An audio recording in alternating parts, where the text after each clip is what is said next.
Okay, sorry. So I think we might be live on Facebook. Sorry for the wait. That's my bad.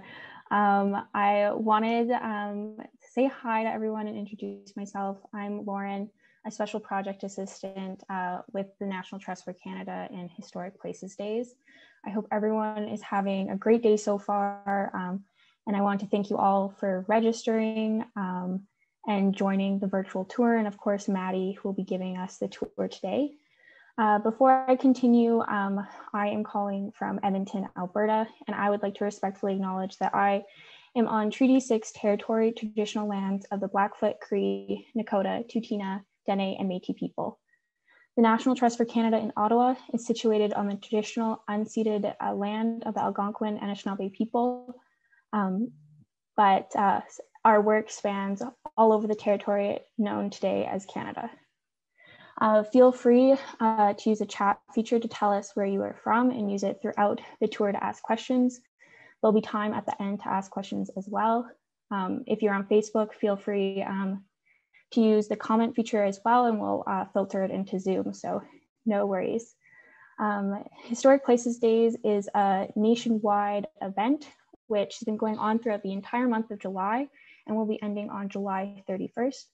The event aims to bring awareness to historic places across Canada and the stories they tell. Now more than ever, it is an important time to support, listen, learn, and honor Indigenous communities. And we are very, very grateful that Shingwauk Residential School Center, Krista McCracken, who is the interim director, and Maddie Bufano, who is here with us today, are able to share their knowledge with everyone. I'd also like to mention that Shingwauk was recently designated as a National Historic Site of Canada and was the recipient of a National Trust Cornerstone Award for Resilient Historic Places. I will now pass over to Maddie, who will be conducting the tour today. Thanks again. Hi everyone, and thank you, Lauren, for that wonderful introduction. So like Lauren said, my name is Maddie Bufano. I'm coming to you from Robinson Huron Treaty Territory, Bawa-Ting, also known as Sault Ste. Marie, the traditional territory of the Anishinaabe people, Métis people, and the Missinaibi Cree First Nation as well. I am going to preface this by saying I am a settler, and the perspective I am going to give is from a settler perspective. In no way can I truly speak to the survivor perspective of residential school stories. But everything that I am going to speak about today was filtered through our survivor organization, the Children of Shingwauk Alumni Association. So our tour follows what they would like us to speak about, the messages they would like us to convey. So it's survivor-led, survivor-driven. I'm just fortunate enough to be the vessel in order to spread the news in the word, what they would like the world to hear about Shingwauk and the history of residential schools in Sault Ste. Marie and across Canada. So I'm going to speak briefly about the Shingwauk Residential School Center just before we get started on the tour itself. So I'm the community access assistant or community outreach officer. They're kind of the same job. But basically my job is to make sure the information and everything we have is accessible to people who need it, to do educational programming and educational tours like you're about to view today. So the Shingwauk Residential School Center actually started as the Shingwauk Project in the 1970s. Shingwauk Residential School closed in 1970, and in 1971, Algoma University moved into the building that formerly housed the residential school. So over time, staff of the university, staff of the residential school, students, survivors, and family members and friends kind of started coming together, collecting a grassroots movement of materials and archival materials, so photographs, ephemeras, things like that, started doing oral histories, and came together to start the Shingwauk Project. So over the years, the Shingwauk Project evolved into what is now the Shingwauk Residential School Center. We're actually one of the largest repositories of residential school photographs and information in Canada, aside from the National Center for Truth and Reconciliation in University of Manitoba in Winnipeg, which is pretty neat. But a lot of the collections were just started from people who had firsthand experience with residential school. So as I get started today, we're about to view a virtual tour, which was a really, really neat project that is funded by the Virtual Museum Canada. They've changed their name and I cannot remember for the life of me what they've changed it to. but it started off in 2019, so long before COVID was even a thought. And luckily we were able to have it in development now. So people who, when we normally be doing tours like this in person, we have visitors filtering in and out of the site all the time. And obviously we can't be doing that right now. So the virtual tour is basically the next best thing. So from here on out, I am going to preface that this is also kind of a work in progress. So if you see any little glitchy error things, just wipe those from your memories. When the tour is finally completed at the end of this year, they will hopefully not be there. But for the most part, it is complete, and it is honestly a really great way to experience Xinguang from a distance. So with all of that, we're going to get started. So what you're looking at right now is the Xinguang Residential School. So from this peak here to this peak here is actually the original building. This addition was put forth in the 80s, and there's another one off to the side here from the 1970s. So this part here is fully original. The stairs have been altered, but this is the residential school that was constructed on the site from 1934 to 1935. So this is actually the second iteration of the Xinguang School on this site. The first one, which was built down on the lawn over here, which I'll talk about a little more later, was constructed in 1873. And it was in such disrepair by the 1930s that the Government of Canada and the Department of Indian Affairs figured it would be far cheaper to just tear it down and build a new building. The old one didn't have indoor plumbing, it didn't have electric lights, and it would have cost far more in man hours and in just money in general to retrofit the old building than it would have been to build a new one. The two schools actually existed on the site at the same time in a small period of 1935. There's a really neat image of that I'll show you later on in the tour. But from here on out, this is what's known as New Xinguang Hall. Xinguang was initially started off in the 1870s as a school for just boys, as an Indian industrial school, but founded by Reverend E.F. Wilson, who I'll talk a little bit more about later. And then he had founded a separate school called the Wawanosh Home for Girls, which was elsewhere in Sault Ste. Marie. He combined the two of them in the early 1900s just for cost-saving purposes. It became too expensive to run the two schools separately. So an additional wing was built onto original Xinguang Hall to allow for girls to attend the school. I apologize, I haven't finished my coffee yet this morning. But what we're going to have here, so the school ended up being completely separated by gender, as with most residential schools. So this half over here was the girls' half. The girls' dormitories were on the 4th and the 5th floor, visible here with the dormers and on the peak there. Junior and intermediate girls were on the 4th floor, whereas seniors are on the 5th. And then the exact same is true for the boys on the other side. So junior, intermediate boys, senior boys. The staff stayed in the school with the students, and they were sleeping in dormitory style accommodations. I am going to move us up here. It'll take me a couple clicks, I apologize. But what we're looking at now is actually the original doors from when the school was built in the 1930s. So there's been a lot of efficiency upgrades done to Xinguang Hall. We've gotten new windows, new lights, new HVAC systems. But the one thing that has remained consistently the same is these doors. Now, this is important because CSAA, or the Children of Xinguang Alumni Association, that we work very closely with, made it known to the university that they felt keeping the original doors and the original transom window was very important. This is because the moment they walk through these doors is the moment that their lives changed forever. Students would have only used these doors upon arrival to residential school, and after that, they would have used separate doors that are at the back of the school that I'll show later on in the tour.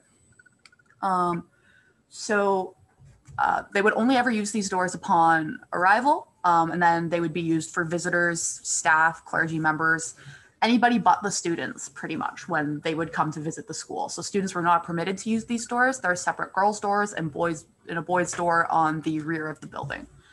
So you'll notice here, so I'm actually going to take us a couple clicks down, but Xinguak, most of the students officially were between the ages of 5 and 16.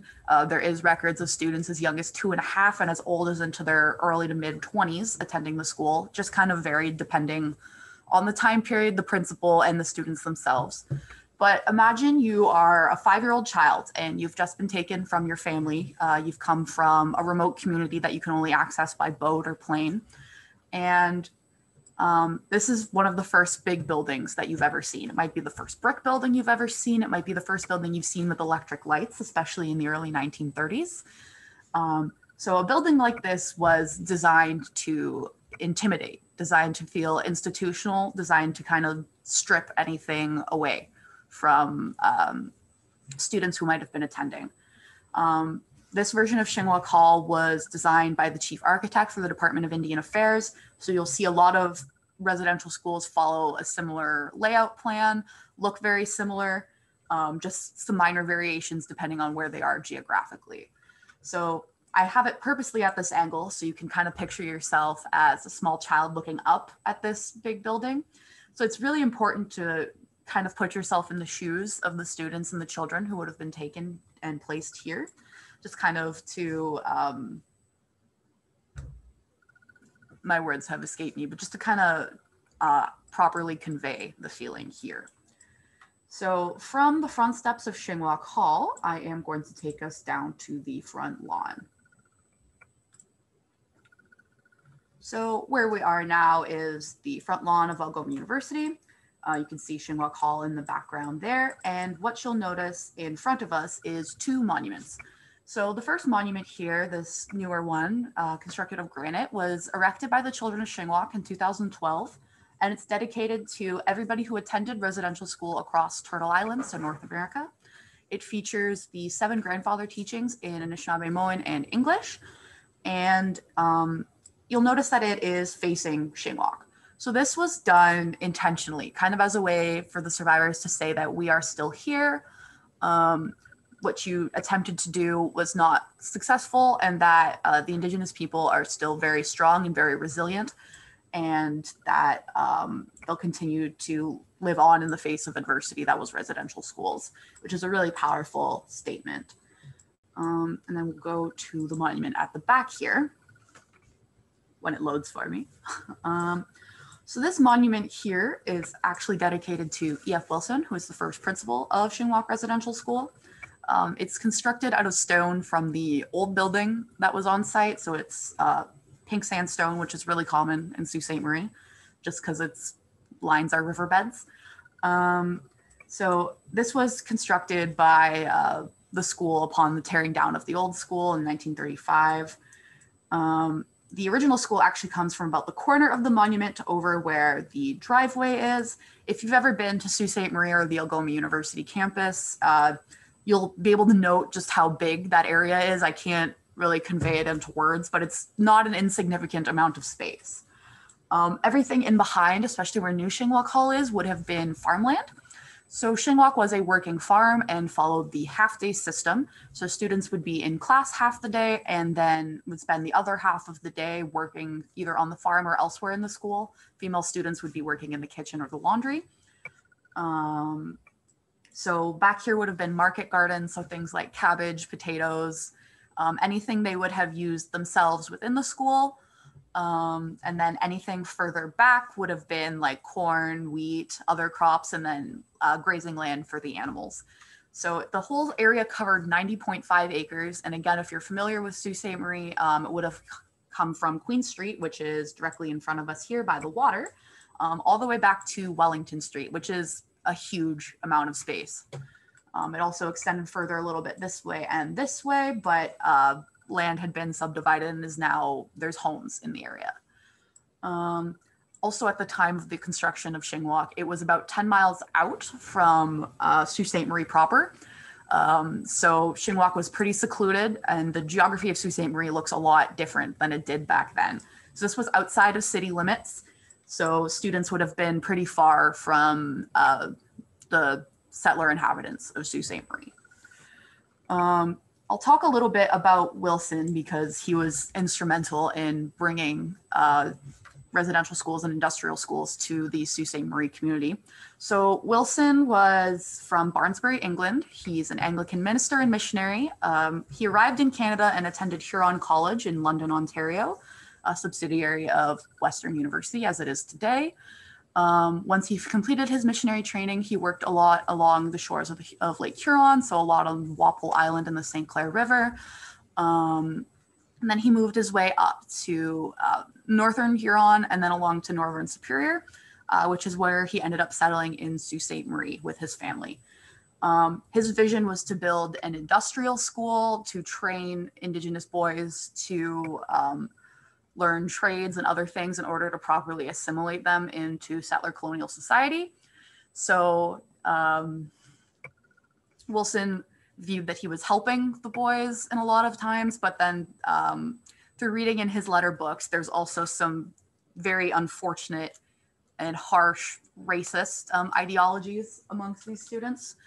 But Wilson is the reason Shingwauk exists as it does today, or as it did, it still does. I'm fumbling over my words. I apologize, everyone.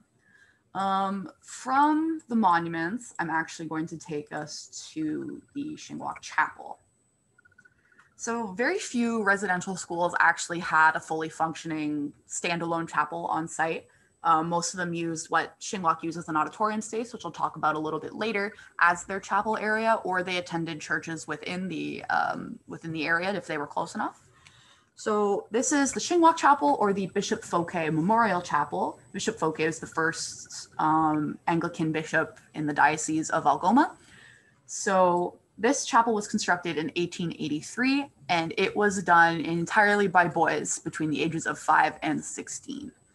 So there was one general contractor adult who was overseeing the work done by the boys, and the rest was done completely by hand by these students. So all of the brickwork and the stonework that you're seeing, the roofing, everything, even the steeple was done on site and by hand by these students. I'll move us a little bit closer.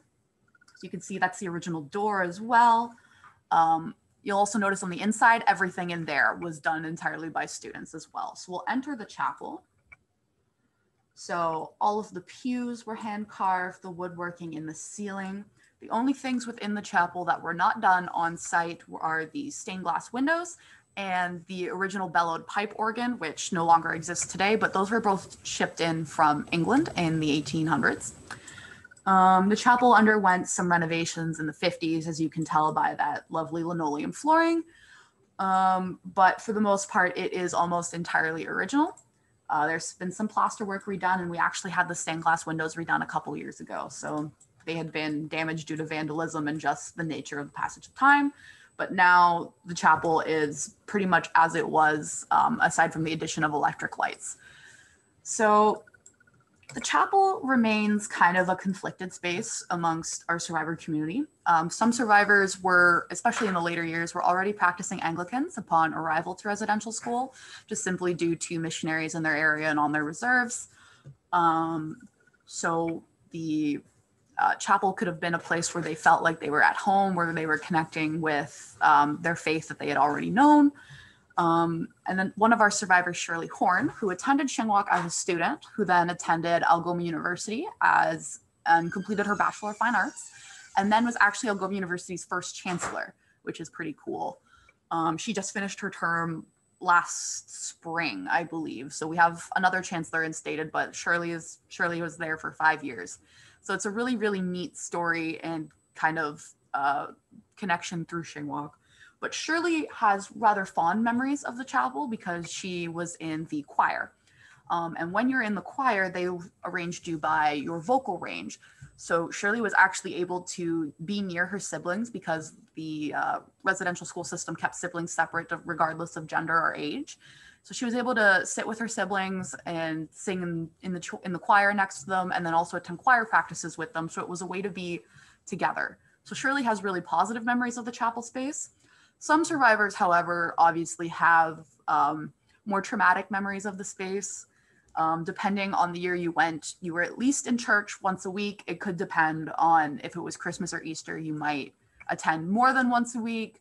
It also depended on the principal, who was always an Anglican minister. Sometimes they'd have them in mass every single day, which is a lot of church, especially for a small child. They also might associate the chapel with kind of the destruction of their traditional teachings and their traditional faith. So some survivors just straight up won't enter the space, which is a totally valid reaction. So this is one of those more contested spaces amongst survivors. Everybody has their own feelings and opinions amongst it. So it's one of those more highly debated spaces, but it varies from survivor to survivor. So from the chapel, I am going to take us to the principal's residence, once it loads very slowly for me. So this is the principal's residence, and as I mentioned previously, the principals of Shingwalk were always an Anglican minister. Anglican ministers are allowed to have a wife and kids. So they would have always, the principals were always male, so they and their families would live in this house here, whereas staff and students would stay in Shingwalk Hall, which is right over there. So you can see that this building was built at the exact same time as New Shingwalk Hall. The brick and then the fascia work here are very similar. The sun porch was an addition in the later years, but for the most part, this is kind of an original feature of Shingwalk Hall. More recently, the space has housed Shingwalk Kinumag Gagmig, or SKG Shingwalk University, which is Algoma University's Indigenous partner university. They're responsible for language teachings and cultural and land-based learning throughout Algoma University, which is pretty cool. They recently moved into a beautiful brand new building across the street. So now this is solely the office of the Shingwalk Education Trust, or SET. So they actually hold all the land that Algoma University, SKG, and the remaining elementary school at the back of the school. They hold all that land in trust for Indigenous education, which is pretty cool. So they maintain ownership of the land and hold it in trust for future endeavors and for the university. This space has been used for beadwork nights, beadwork teachings, things like Anishinaabe-Moan Pictionary. So it's a really neat cultural reclamation of the space that once housed kind of like the bastion of colonialism within the residential school system. So it's a really kind of rad reclamation and cool reuse and repurpose of the space. SKG still does all that wonderful stuff, just in a different building across the street. But it's a really neat repurposing of this. So from the principal's residence, I am going to take us to the Shingwalk Cemetery. So not every residential school had a multi-purpose space. Not every residential school had a gymnasium, but every residential school did have a cemetery. So the Shingwalk Cemetery was actually part of a neighboring farmer's farmland. He had lost his wife and infant daughter in childbirth, so he had buried them at the far corner of his property. And when he found out that Shingwalk needed land for burials, he gifted them the land, again in trust, that as long as they always maintain the graves, they could use the section of land however they wished. So when we move in, there's a park now across from the cemetery that was once a lake. So the whole area was kind of idyllic and marshlandy. There's the original walls of the cemetery, which I'll show you in an image here. So you can see the stone walls here originally were the borders, and this was the original gate. And this image dates to around 1900. But then the cemetery needed more space, so it was expanded with the chain link fence in the 1920s. It has been, the chain link fence has been redone, so the boundaries might have been shifted a little bit. But for the most part, this is what we know of the Shingwalk Cemetery. So I'll I'll show, there's one more image in here. So this is actually Wilson's drawing of what the cemetery originally looked like. So there's a little bit of a stone pile there, and then the stone fencing, and then some of the graves that are originally there. I'll move us in. So there is 72 recorded student burials within the cemetery, and 110-ish total recorded burials. You'll notice that there definitely is not 110 headstones. This is because, especially in the later years, most of the student graves were marked with white wooden crosses. And just due to the nature of wood, due to the nature of just vandalism as well, none of these crosses remain today. So we have one of my colleagues, Jenna, has done an amazing amount of work creating a burial register. So she has compiled all of the known burials within the cemetery, approximately where they are based on any documentation that we might have, and then causes of death as well. So she's done some excellent work there. She's also currently working on drawing out a map of what we know of the cemetery. I'm going to preface that just because we have 72 recorded burials, that does not mean that there isn't more throughout the cemetery. I've also had the privilege of walking with survivors through the cemetery. One in particular had pointed out where he had dug graves for his classmates, which is outside the bounds of the cemetery as well. I know we're going to get a lot of questions about this, or you might just be thinking it. We do have a ground search committee in place, and we are working on securing all the final details and cultural protocols, making sure we do this in the most respectful and quickest way possible without rushing the process. So we will be doing a ground search sometime in the coming year, hopefully. So all those wheels are in motion. It's just a matter of the timing and organizing everything. So hopefully we'll be able to have some answers on where people are buried and how many people are actually within the confines of the cemetery and without. I'm going to move us down to the lower part of the cemetery here. You can see the stone wall that I mentioned previously. So you can see some of the older graves that remain. So to talk about student death within Shingwauk, a lot of our recorded deaths are illness related. Students were sleeping in small dormitory style beds about like 1.5-ish feet apart. So really, really close quarters. And they weren't being fed the most nutritious diet. So a lot of them had very weakened immune systems and weren't at their peak health. So things like TB, the flu, measles, if somebody got sick, almost everybody was getting sick. And a lot of these students just didn't have the strength to fight off these illnesses. So a lot of our recorded burials are illness related. We have a few meningitis ones. But as I mentioned with the lake over here and then the river over at the front, I don't know why I turned, you can't see it from here. But there is a lot of, well, not a lot, but there is a few recorded drowning deaths. And as I mentioned previously, Shingwauk was a working farm, and the nature of having children working on heavy duty farm equipment, there was a few unfortunate farming accidents in our records as well. We don't have any recorded deaths tied to any abuse that happened, but that's just not what was recorded. So they could have been covered up by something else. It might just not have been reported whatsoever. So that's not to say that it didn't happen, but we just don't have any government proof of it, to be fair. Most of what we do know and do have is from Record Group 10 from Library and Archives Canada. So we have all of our quarterly returns that were available. So we have all of that. So that's where we're getting a lot of this information from. I'm going to move us over to this stone cairn.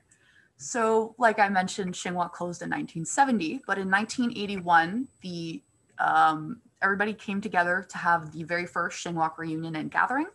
So basically former students, staff, family members, friends, their children, and just community members kind of came together and had a reunion about the Shingwauk Residential School. And when they visited the cemetery, they'd noticed over the past 10 years, it had become completely overgrown. There had been trees fallen, some of the stone fencing was gone, knocked down. So on that date, they all came together and decided that it was their responsibility to care for the cemetery. So for years, it had been maintained by a team of volunteers. Now Algoma University volunteers their physical plant staff to cut the grass, deal with any tree incidents, just to kind of make the cemetery, keeping it look nice and making it a place, a nice final resting place. They had also noticed in the 70s that a lot of the grave markers were gone. So in 1988, after some lengthy fundraising, this stone cairn was dedicated to everybody who's buried within the Shingwauk Cemetery. So here's actually a photograph of the dedication ceremony. So this is from one of the reunions in 1988. There's also a bench in there for reflection. A lot of the stone graves you see actually belong to staff and clergy members and some of their family members. There is a couple that belong to students, but those would have been fundraised by the churches that sponsored them to attend residential school during the industrial school era. So these are very, very early old graves. But yeah, that pretty much covers the majority of the cemetery. So from there, I'm going to take us to the farmland. So like I mentioned previously, Shingwauk was a working farm. So you can see the steeple, the back of Shingwauk Hall, all the way over there. And here is Anna McCrae Public School, which was actually built as part of the reintegration era in the 1950s. So the Canadian government wanted to start integrating residential school students into regular settler schools. So students would sleep and stay at Shingwauk and do their work at Shingwauk, but they'd still attend school in the half-day system at local elementary schools and high schools. There's actually a high school that existed behind Anna McCrae. It's since been torn down and moved, but Sir James Dunn and Anna McCrae Public School were actually built for the purpose of the reintegration process. So students from Shingwauk attended here, as well as students from the surrounding Sault Ste. Marie community. Shingwauk students also attended other elementary schools and high schools throughout Sault Ste. Marie, but still staying at Shingwauk and still doing their work at Shingwauk. Basically, and in relation to farming, again, if you can think of a farm animal, it was probably here: cows, sheep, pigs, chickens, horses, the works. And again, crops like corn and wheat would have been grown here, and then sold to help fund the school. Especially in the early years, before there was any kind of land connection to Sault Ste. Marie and everything came by boat, Shingwauk only served what they grew themselves because it was very hard to come by anything else and it was very expensive. So if there was a particularly bad harvest year, it wasn't a great year for eating as well for the students. So it really depended on how well the crops had grown and what they could get a hold of, especially since Sault Ste. Marie for the longest time was completely disconnected from the rest of Ontario. From the farmland, I'm going to take us to the back of Shingwauk Hall. So like I had mentioned previously, there was a separate girls' door and a boys' door. What we're looking at here would have been the girls' door on the girls' side of the school. There's a completely identical one on the other side, which was the boys' side. And this would have been the girls' yard for recess and the boys again on the other side. It's a parking lot now. It's not very exciting to look at. But this out here is the exterior of the Shingwauk Auditorium, which we'll go into shortly. But this lower part here used to house where the kitchen and the laundry were. So this is where a lot of the female students would do their work. So they would cook, they'd help serve breakfast, lunch, dinner. They'd also help wash and mend the clothes and the uniforms of the students. So I'll actually enter us into Shingwauk Hall here. So now we're on the main floor. This is now office space, some classroom space, but I am going to draw our attention to this little cubby hole here. While it's loading, I'll start talking. But this cubby hole was, there used to be one completely identical on the other side on the boys' stairs. That's since been plastered over. But students found this space and realized that they could come in here and have a bit of alone time. They could speak their languages. They could decompress from all of the chaos of staying with 30 or 40 other children in the same room as you. So basically this here kind of became like a space of refuge. And then when staff found out that that's what students were using it for, they flipped it into a punishment space. So students would be sent in and closed in here in the dark. It's not a very big space. It's probably about like 2.5-ish feet wide and then about 5 feet back because it just goes underneath the stairs. But they would be sent in here for speaking their language, just general misbehavior for running away, and they could be in here from anywhere from an hour to a full day, completely alone and locked in a space. When the survivors found out that the other side was plastered over, they made sure that we preserve this space. We actually have a banner in place now describing what it is and the significance of the cubbyhole. That wasn't in place at the time of our 360 photographing, but now anybody who enters the stairwell space can know the significance of it, which is really important to the survivor community and to SHINWOC as a whole. So from here, I'll take us up the stairs, and we're actually going to enter the Reclaiming SHINWOC Hall exhibition. So this space here used to be full of some glorious 1970s wood paneling, but in 2012, the SRSC and CSA came together to start working on a project that was later to be funded by the Museum Assistance Program through the Government of Canada. In 2018, Reclaiming SHINWOC Hall was finally realized. It finally opened to the public. So this segment of Reclaiming SHINWOC Hall, there's actually 4 phases. This is the first. So this phase here basically tackles the history of SHINWOC as a whole. So it follows it from the industrial school era to the residential school era. It also covers some of the Indigenous settler relationships through Sault Ste. Marie from the 1820s all the way up to the 1970s. So it's a really, really neat kind of space. It doesn't really translate well in the virtual tour just because there's so much to take in. And it's just one of those places that you really need to experience for yourself. So I highly recommend if anybody's ever in Sault Ste. Marie and COVID restrictions are loosened, as long as the university's doors are open, the space is free and accessible to the public. So you can come in, you can spend some time looking around in it. But we have things like some of the architectural blueprints from the initial construction of the school. We have a replica of what a student's timetable would have looked like. Students at residential schools followed almost a militaristic schedule. Everything was marked out by like the 15-minute mark, and everything was timed by a bell. So a lot of issues that students had upon leaving residential school was they had issues with time management. They had issues with making choices on their own because their entire days were laid out for them completely dictated by a bell. So it was never something they had to learn. And when they finally had the freedom to do so, it became very difficult for a lot of people to make that transition. When students left residential school, typically at 16, they weren't really given many resources to transition back into either their home communities or into like settler communities and settler society. So it was a really, really difficult transition period. They basically just were given a bus ticket home and said, good luck. So that is another one of the issues within the residential school system. This here is Shirley, who I had mentioned previously, and this section here, it's called Entangled Roots. But basically, Shirley's entire family, her sisters, her children, her grandchildren, her nieces, they've all ended up in some way connected through SHINWOC and Algoma. So it's like a really long family history of either working here or attending school here that just kind of came from knowing SHINWOC.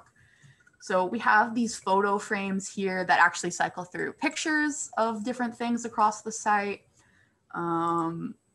We have survivor portraits on the walls with little blurbs about them. We have some of our original photographs from students from the early days. These are reproduction of tintype photographs. When this loads here. These are actually the front doors from the inside. And then we have an artist rendition of a Thunderbird, which is meant to guide us through the space. So when you enter through the front doors, the Thunderbird is your spiritual guide and your physical guide to kind of enter through the space. Here we have kind of what life was like at SHINWOC. So we have some photographs of residential school sports on the wall, farming activities. This image here is actually, I'll wait for it to load a little bit clear. But this is what I was talking about earlier with the two schools existing on the site at the same time. So you can see New Shingwalk Hall here and Old Shingwalk Hall there. So this picture is around 1934, 1935, right before this version of Shingwalk Hall was torn down and the new building opened. So you see we have a lot of images kind of describing life at residential school. There is offices of our Anishinaabe Initiatives Division up here, as well as our communications officers and the president of the university, Ozma. Her office is up here as well. So there's always people within the space if anybody has questions. And just it's an area that's actually multi-purpose, so it's used, which is really, really cool. This segment here follows kind of the history of settler Indigenous relations in the Sault Ste. Marie area. So basically, Chief Shingwalk had a vision of a teaching wigwam where settlers would learn Indigenous teachings and the Indigenous people could learn from the settlers. So they have cross-cultural knowledge and they'd be building and sharing in their relationship and kind of strengthening it and giving everybody the skills they need to function and survive. Unfortunately, that vision obviously became corrupted and distorted through the residential school system. So Algoma University is upholding the special mission of Shingwalk's vision to provide cross-cultural education through and well-informed cross-cultural education through the eyes of Chief Shingwalk, which is a really, really neat and unique mandate, unique to Algoma University. So this section here follows like the timelines of the area. So what happened when, how things developed within relationships and within the residential school system. It's going to take us many clicks to get to this next space. I apologize. I think we're on the last click, but we're actually about to enter the vestibule space. So this was part of the next phase of the Reclaiming Shingwalk Hall project. So this features more of what the inside the daily life within residential schools would be like. So we'll come over here. This is a replica of the classroom space. So we have a replica desk with an inkwell, chalkboard, portrait of Queen Victoria up on the wall. So like in the 1800s, this is kind of what a classroom would have been like at Shingwalk. As part of the industrial school project by Wilson, he had intended for the boys to learn a trade and apprentice. So Shingwalk had things like a tinsmith shop, a bootmaking shop, carpentry shop, and a print shop. So this segment here actually symbolizes the print shop that was on site. Wilson printed a lot of newsletters for subscribers so people could keep updated on the residential school. That one was called Our Forest Children. And the other one he printed on site was the Algoma Missionary News, which kind of talked about happenings within Algoma, within the Anglican community, and within the residential school itself. So those were all printed on site with the help of students. And we actually have some of the original printing press plates, which is pretty cool. So this is one of the 360-degree images of one of our printing press plates. So it's really neat. You can see that that printing press was actually used here and here. So these are actual copies of prints that were done on site at Shingwalk, which is a pretty cool use of the print shop window here. This segment here focuses on the carpentry and the woodwork that would have happened at the school. This section is more focused on laundry and sewing. The more female oriented work within Shingwalk. Over here, slow to load, I apologize. But this section here kind of focuses on the kitchen work that happened at Shingwalk. We have an original gravy boat from the school. And this image here just more accurately portrays the dormitory situation. So you can see how close these students are together, like I mentioned previously. This is a bed that was used in a residential school, not from Shingwalk exactly, but it's very similar to what you'd see in the pictures. We had quilts commissioned by a community member. This is kind of more of the home learning and like classroom space. So it features some student work and student workbooks. This image here, well, there's nothing here, but this is the section for SKG to put like their version of education and inside the school in. It was all delayed due to COVID and just a bunch of other things, other factors. So hopefully this will be finished soon. So from here, I'm actually going to take us into the auditorium space. So like I'd mentioned before, the auditorium spaces in most residential schools were designed to be used as the chapel. But because Shinwalk already had the chapel on site, this kind of became more as a multi-purpose space. So this space tends to have really positive memories attributed to it. So students would have done plays in here. They would have had gym classes. Their clubs would have happened in here, choir practice, holiday celebrations like for Christmas and Thanksgiving and Easter. And then especially in the later years when students were allowed to meet and speak with their siblings, this is where those meetings would have happened monthly. This space now is actually about to undergo some huge renovations.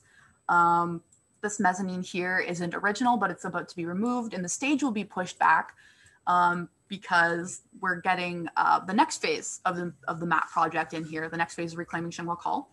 So it's going to be a multi-purpose space that has interactive exhibits with pods that kind of shift.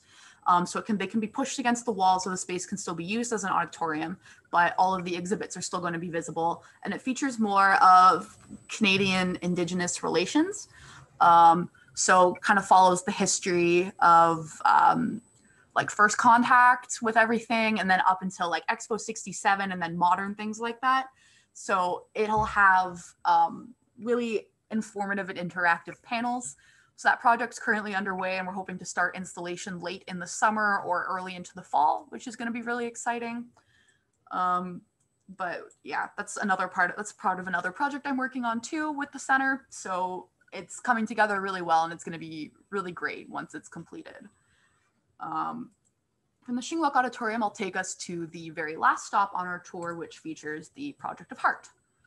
So the Project of Heart was a project where basically survivors of residential school would go into elementary school and high school classrooms, and they'd speak with the students about their time at residential school and inform them of everything that was happening. And then when the students completed their talk, they would be given little wooden tiles like this one I have here. And basically the tile was to kind of, you're supposed to decorate it from what you were feeling in your heart after the talk and after you learned something. So it was just kind of like an artistic expression project in order to better inform students about what's happening. There's a lot of letters and pictures from classes and from students who participated in the project over the years. This here is actually part of Shirley Horn's final senior thesis project for her degree. So it's 4 sides, but the tour only shows 3, which is unfortunate. But it kind of covers like a smaller scale of the history of Indigenous people in Canada. So we have before the settlers' arrival, this side here, it's more on the residential school era and colonization. And this side here has like more of the reclaiming and the traditional projects that are happening. And oh, I see they've changed it to have all 4 sides. That's handy. But this side here is kind of more modern.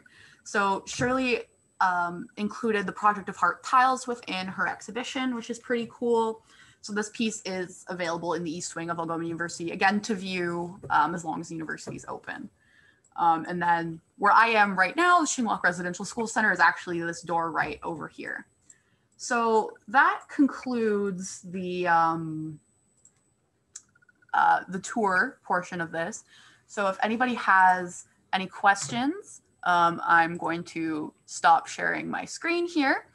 But if you have any questions or comments, feel free to ask them in the chat, in the Q&A, and go ahead. I'm going to preface that if you don't have any questions right now, that's fine. I realize that I did a lot of info dumping on you guys, and it's a lot to take in all at once, especially with such highly traumatic material that we've been discussing. So I think they're going to share my email later. So if you have questions later, you can just shoot me a message and I'll do my best to answer them for you there. Before we get more into this, I am going to preface that, again, what I talked about can be very traumatic or triggering. So if you need to take the time to practice self-care, to discuss, to decompress what you've heard today, what you've learned today, please take the time to do so, and please make sure you're taking care of yourself. So yeah. Thank you so much, Maddie, for the tour. And yes, Maddie's info will be given out in an email later. So if you do have any questions, you can absolutely email her. I also wanted to ask you, how can people stay tuned and up to date with the new projects going on? Yeah, so we have a Facebook page, an Instagram page, and a Twitter page. So our Facebook is SRSC Archives on Facebook. That's where a lot of our updates come in. We do a lot of virtual webinar events. We have a different one every month. Right now we're doing public tours just like this one for the month of August. And I just did another one yesterday. But if you enjoyed this today and you'd like somebody like your colleagues or your family or your friends to view it, we have one coming up on August 12th and another on August 24th. But if you stay up to date on our social media, that's where all the new information we have coming out is. You can also visit our website, which is archives.algomau.ca. That has a lot of our archival holdings, so a lot of the photographs that we have, any other documents. It is a little bit tricky to navigate because I'm going to preface that it is not a great website for people who aren't familiar with it. So if you have any trouble, you can use the contact us feature there as well and email us there. But if you're looking for somebody in particular, like family members, you can always email us.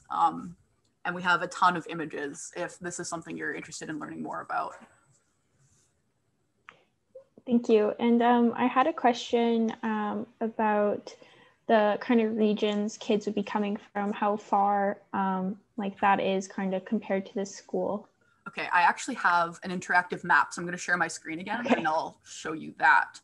Thank you. So we'll share that. It is right here. So this was actually created by an intern we had a few years ago, but this map focuses on where students were coming from, their home communities. So you'll see a lot come from the Northern Ontario region. So there's a lot from Sault Ste. Marie and Garden River. There's actually some from Michigan, a lot from the Spanish kind of area, Manitoulin Island, a lot from Southern Ontario, as far up as Northern Quebec, Manitoba, Saskatchewan, and Alberta, which you'll also notice that we had a student at one point from South Africa. There's actually a CBC article about him a few years ago.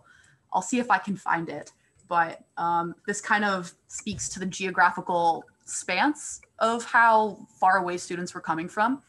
But there's like, it really just depended on where there was space available, especially depending on like in the later years. So sometimes students would be taken to one residential school, find out that it's full. So that might've been the one closest to their home community. So then the Department of Indian Affairs and the Indian agent would take them to the next place they could find somewhere, which might've been Xinguang. So you can see that there's a really, really wide range of places that students came from.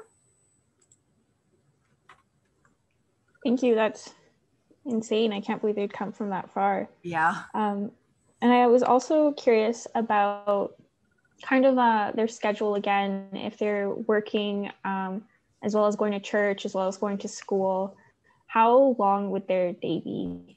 So from what I've heard in discussions from survivors and from that little thing, so students would wake up at 6:15, they'd do their prayers, they'd make their beds, they'd get dressed and ready for the day, breakfast, and then depending on what work they were doing or what age group they were, they'd either do the morning in class or the afternoon in class, and their work would be kind of switched depending on what needed to be done. So class would go from like 8 in the morning until 4 in the afternoon, same with the work, until the work was done as well, especially later in the day. Then there'd be more prayers, some free time, dinner, depending on when they were going to church. But it was usually a 12 to 14 hour day for the students, depending on the principal, depending on the time. It all really varied, but for the most part, their days were just laid directly out for them. Okay, thank you. And Michelle is asking the average number of children that actually lived in the building at any given point. Yeah, so it it really varied again. So in the earlier years, there's maybe 20 or 30 students. Our peak, I was about 150 students at a time. So in the 20s to about the 50s were the highest range. So anywhere from like 100 to 150 kids all at once, which is a huge group of students. But it really just varied depending on depending on the year, depending on the principal, depending on the demand for sending students. During the 60s scoop, the numbers went up as well, especially with the reintegration era. So students would just be attending school within the community, right? So all they had to do was sleep at Shingwalk, so they were able to take more students into the building. And I see a question from Kathy. It is a 12 to 14 hour day year round. So even in the summer, if students were there in the summer, they would have other activities kind of lined up for them, but most of it would be spending the day working. Shingwalk did have Girl Guides and Boy Scouts and everything, so they would use those as kind of a method of keeping the kids engaged, but also still learning and still instilling Christian values within them. But that's a 12 to 14 hour day year round.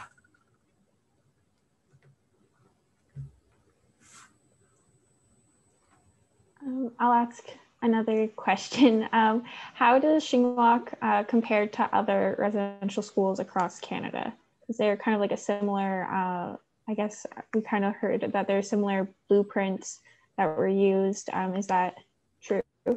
Yeah, so Shingwalk, in the earlier years, because Shingwalk functioned as an industrial school, it was a little bit different. There wasn't as much regulation surrounding residential schools, but as the Department of Indian Affairs got more and more involved, the schools basically all followed the same kind of outlines of their day. If the building was one of the ones constructed by the Department of Indian Affairs, they all basically look the same. Like if you've seen images of the Kamloops school recently, the building looks like you could interchange the locations and they'd be the same place. It also kind of depended on which church was running the school. So Shingwalk was Anglican, but there was Catholic run residential schools. There was even there's some run by the Salvation Army out in BC. There was even some Mennonite run schools. So all of those depended on the type of religious institution that was in charge. So that might vary their daily activities, but for the most part, they all followed the same kind of plot and plan.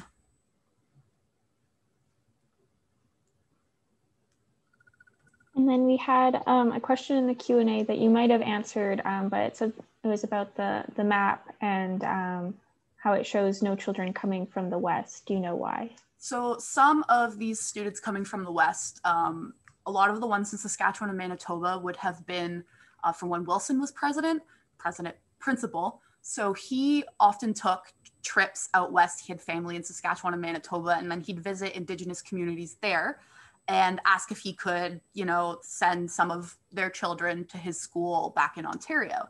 So a lot of those were when he did missionary visits out west. So they would come back there because they knew of him. Sometimes it really just, if the Department of Indian Affairs system was just absolutely overloaded, they'd send them as far away as they could. So it just really depended on, there's a lot of factors in there. Mm-hmm. And there's another question about communication with their home or family if they're completely cut off. So while students were at the school, they were often completely cut off. So they wouldn't have any contact with their home or their family, and their family wouldn't have any contact with them. In a lot of cases, families wouldn't find out that even if their child had passed, they wouldn't find out until it was time for that child to come home, and then suddenly they wouldn't. So then that's how they'd find out that their son or daughter had passed away. In the later years, people were more likely to be able to come visit. So like in the 60s, like right up until the school closed. But for the most part, there was no contact back home for the students. They didn't have any ties to back home. Some students, it was, if they wanted to go home for the summer, it was at the cost of their parents and their home communities. So a lot of the time they couldn't afford to come home, so they'd spend the whole year at the school. So some students would spend 6-7 years without even going home and seeing their families, and they'd come home, they wouldn't recognize their parents, and their parents wouldn't recognize them. Sad. Very sad. And there is a comment, although the purpose and use of the chapel was inappropriate, I feel in my heart that the stonework and woodwork and the building itself as a tremendous memorial to the students who completed it. Thank you for the marvelous tour. It really is, it's a beautiful building. It's just got a really unfortunate past and history. It's still a consecrated chapel, but it's not regularly used. So it does get used for things like when we do the Shingwalk reunions and Shingwalk gatherings, they always hold an Anglican service in honor of the students that attended. So the space does get use, and it is, it's the oldest public building in Sault Ste. Marie, which is actually pretty neat. But it's a beautiful space, and it is a beautiful tribute to everybody who did work on it. It's a marvel of architecture and construction.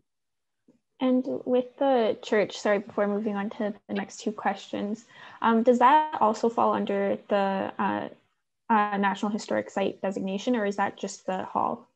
No, so Shingwalk Hall and the chapel are kind of, they're one and the same. So the whole site itself became a National Historic Site. So any original and remaining buildings, they're all protected under the National Historic Site. Okay. And we have a question about how many students attended the school overall.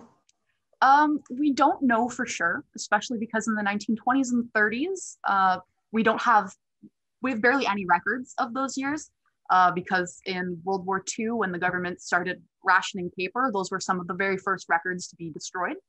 So we're missing a lot of quarterly returns, but in our student register, we have about 15 to 1,700 students, but that is obviously not all encompassing. The real number is probably somewhere in the 2000s range, but that's what we have in our register so far. And there is a question about the languages that they spoke. So it really depended what community they came from. So there's a lot of Cree students who attended, a lot of Anishinaabe students, so they wouldn't have spoken the same languages at home, especially some of the Métis students as well. So a lot of students would be coming from, especially when they'd come from Northern Quebec as well. Even different dialects of Cree are almost completely different languages. So a lot of students would not speak the same language, but they'd find ways to communicate with each other. They were all supposed to speak English. That was one of the purposes of the school, was to remove their traditional language from them, but they wouldn't have all spoken the same language. I guess that kind of touches on the paper trail process for the families as well. Yeah, so what we use a lot of the time is the quarterly returns from the Government of Canada. So 4 times a year, they would have a list of all the students when they arrived, what their age was. So that's how we find a lot of information about who attended and when they attended. It's not all encompassing. There's a lot of missed things, especially with government paperwork. But we also use like staff accounts as well, of where like correspondence writing about specific students. We hold a lot for Shingwalk mostly, obviously, and then we have a good chunk for the Spanish residential school, which is about like 2.5 hours away from us in Spanish, Ontario. That one was Catholic run, but we have a lot of correspondence and everything about that. So that's kind of how we begin finding things. A couple months ago, my colleague Jenna, who is a registered genealogist, actually did a presentation on how to begin searching for residential school records and finding the paper trails. That's actually on our YouTube channel and somewhere on our Facebook page as well. So if it's something you'd want to learn more about, those videos are a really great place to start. Yeah, that sounds like a great resource. And then there's another comment thanking you for the tour and that it brought a closer view on such schools. So yeah, I think that please, if you have any more questions, ask as well. we are providing Maddie's email, so you can always email them. And yeah, thank you so much for the tour. I think that is an awesome comment, and that's so true. I think a lot of people maybe haven't seen residential schools or industrial schools, so it's maybe a little bit harder to connect. And I think that this tour was a great way to bring it closer. Thank you so much, Lauren. Our goal, the mandate of the Shigmok Residential School Center is sharing, healing, and learning. And I kind of equate it like the fire triangle. You can't have learning without sharing and healing. They all are something that they need each other in order to function. So these tours are a really great way to promote like sharing the knowledge so everybody can learn everything, and then promoting the healing process of the residential schools. So I'm really glad that you all enjoyed this so much and that you took something away from it. And again, like Lauren said, if you have any other questions, you can reach out to us and me specifically as well, and I'll do my best to answer them for you. Thank you, everybody. Yes, thank you. And yes, there will be a copy of the recording on our YouTube channel. And I think we'll send a link in the email where you'll get Maddie's email as well. So yes, thank you everyone for attending as well. I hope everyone is leaving this virtual tour thinking about what you've learned and kind of moving forward what we can do to further educate ourselves as well. So thank you everyone. I hope you all have a good rest of your day and rest of your week. See ya. Thank you, Miigwech.